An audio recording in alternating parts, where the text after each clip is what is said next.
I'm Zachary Cowan, the author of the Study Daily books, and thanks for joining me for a look at Doctrine and Covenants, section 109, part 3. So last time we met together, we read this quote about how every temple that's built increases the power of God and lessens the power of Satan. We'll just consider a couple of things. How many temples are currently on the earth? How many have been announced? How many are built and constructed? And then compare that to how many temples did the Nephites have? The Nephites had 3. How many temples did ancient Jerusalem have? 1. Sometimes I think Satan wants us to believe that his power in this latter days is getting bigger and bigger, and to negate the fact that with the increase of temples, God's power over the whole world is greatly increasing. In Doctrine and Covenants, section 10, verse 5, we learned that all those who pray come across as conquerors of Satan. And that's one of the main things that people do in temples, is that their prayers become greater, more specific, and more powerful. And we're going to see that with Joseph Smith.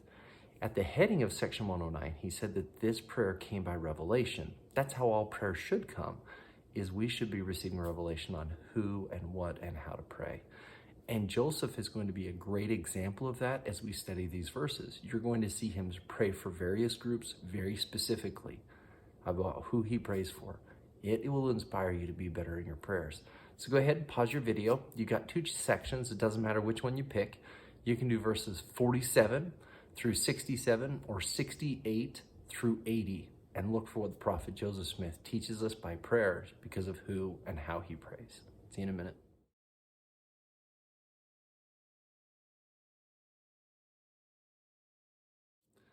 Thanks for studying. I'm sure you've seen many examples then of the prophet praying for specific groups of people.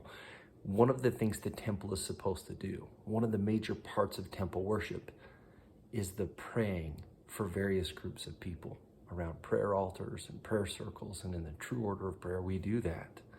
And it changes things. And so look at verse 78. Hear, O hear, O Lord. The temples increase our ability to get revelation on who and what we should pray for, and to be more specific in our prayers. There are people in our lives that we could probably pray more for. If we are only ever praying about our issues, we are missing half of what prayer should be, which is a pleading and a petition for the welfare of others and for blessings to be called down upon them. Temple worship should change our prayers. Thanks for studying. Thanks for praying. And thanks for continuing to pray for others and changing things. See you next time.